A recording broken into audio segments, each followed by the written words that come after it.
Time now for sports on 104.7 The Cave.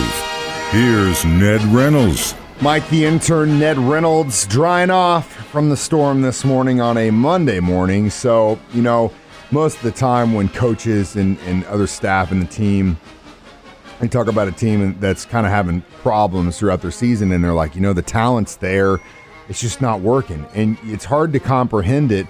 And sometimes you think, well, are they really being honest with themselves? You know what? After this weekend, all the stuff they were saying about the Missouri State Bears over the season was pretty right on the money. Injuries, nothing was clicking, and then right at the right time, everything starts to work. And then fell apart.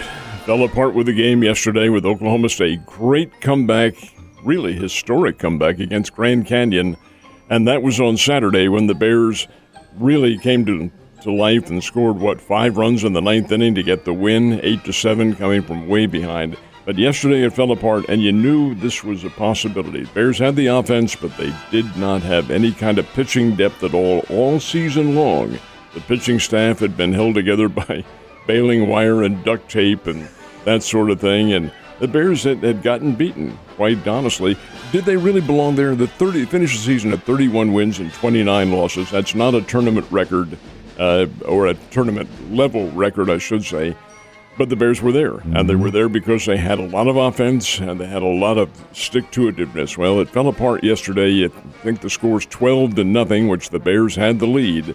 And you think, oh, my goodness sake, is this safe? And you knew it wasn't, because the pitching staff against a high-level team, and Oklahoma State is high-level, you knew it wasn't going to last. And as a result, you have a game of history, the highest-scoring game in the history of the NCAA tournament, 29-15. Oklahoma State wins it.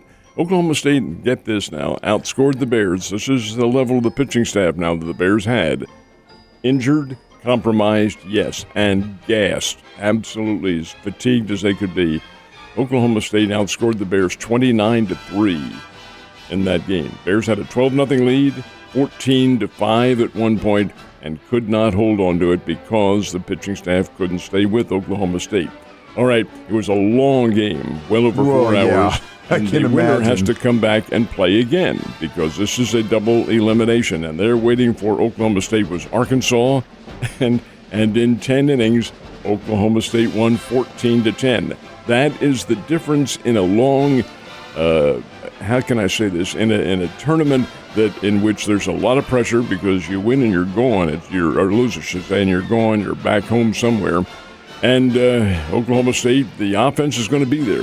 The pitching is not.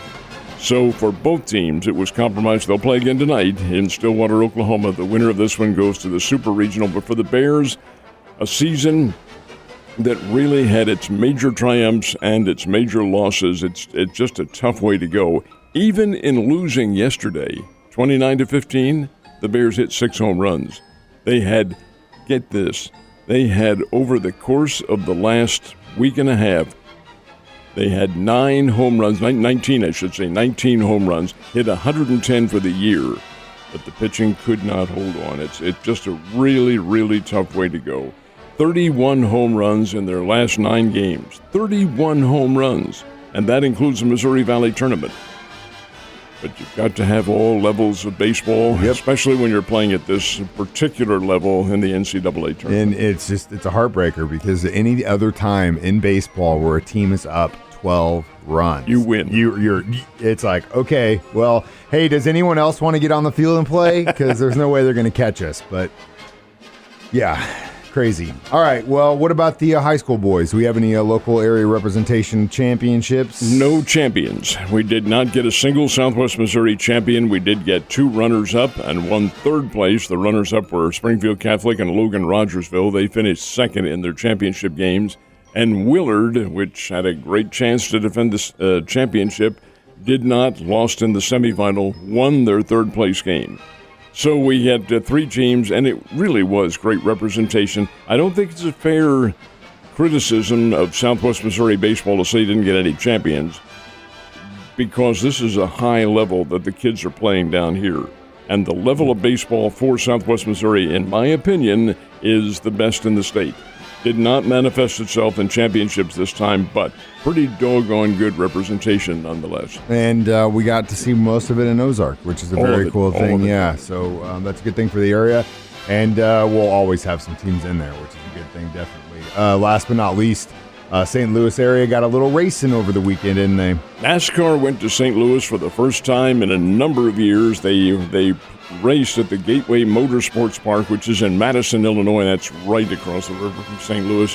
They've had that big track up there for years and years, but it's been dormant. Well, they finally decided they're going to have a NASCAR race there, and they did.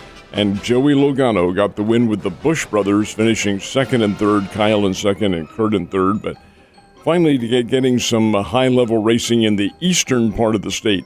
Now in the west, they have the races, two of them, as a matter of fact, in Kansas City at the Kansas Speedway.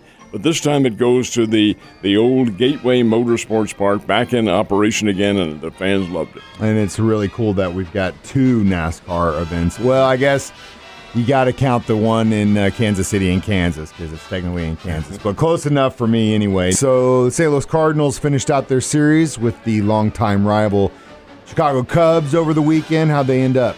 Took 3 out of 5 from the Cubbies, including the game last night, which went 11 innings, but the Cardinals won it by a score of 5-3. Cardinals just have a better team than Chicago. The Cubs are young and trying to get better, but they've got a long ways to go. And the Cardinals, now they did lose 2 games in this series, but nonetheless, 3 out of 5, they'll take that any day. And now head down to Florida to take on the Tampa Bay Rays, and that starts tomorrow night.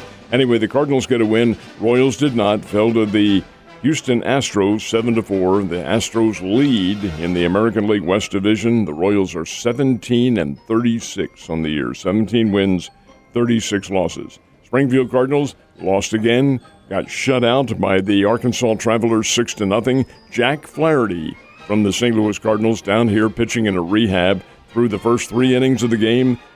Didn't give up a single hit, struck out 3. Certainly very rewarding for him and for the St. Louis Cardinals, who will probably bring him up in another couple of days. Then things fell apart. Brought in the relief corps, and the Travelers feasted on it and get a 6-0 win. Springfield packs their bags, gets on the bus, and heads down to Midland, Odessa, Texas, to take on the Midland Rockhounds in a 6-game series this week. And they are back, starting next Tuesday? Next Tuesday, right. Next Tuesday. All right, well, set your calendars. Got another week of baseball at Hammond starting next week. Hopefully they can get some dubs. So, had the Memorial in Ohio this weekend. Who won that? Billy Horschel. He's a guy who's been around on the golf tour for a number of years. He put together a round, 4 rounds, I should say, that get him to 13 strokes under par and 4 shots ahead of the field. Horschel's a 35-year-older. He's bounced around, been on the tour for a number of years, but does get the win in the Memorial, and that's a big win for him. Coming up in another week is the U.S. Open, and that's in Brookline, Massachusetts, and that is a big one. That's the national championship of this country. Who's the front runner, you think, right now? Well, there are several of them. Yeah. It's really impossible to say number one individual. Interesting is whether or not Tiger Woods plays in this one. You know, he was so compromised for the first 2 of them with his leg, and he didn't even finish in the PGA. He is really setting his sights on St. Andrews and the British Open, or the Open, as it's known in the golf world. But that's not coming up until July. Does he take a chance on getting in the U.S. Open in another week? We'll see what happens. But any number of individuals could win. The course in Brookline, TPC, Massachusetts, is tough. I have a feeling that this is going to be another one of those where it's the changing of the guard, if you will. The young pups might take this one. We'll see. That's typically the way it's been going. All right, well, Golden State needed to step up big time over the weekend in Game 2 of the NBA Championships, and it looks like they did just that last night. They did. They had learned a lesson from their collapse in the 4th period in Game 1, came back, and it was Boston that collapsed this time. Golden State wins it 107-88. That series is now tied at a game apiece. This is the NBA World Championship Series. So Game 3, with the series now tied at 1-1, moves to Boston, and they'll play on Wednesday night. That's the next game. And very exciting, and giving those guys some much-due rest so we can watch it on primetime television, my man. Stay dry, and I will see you tomorrow, sir.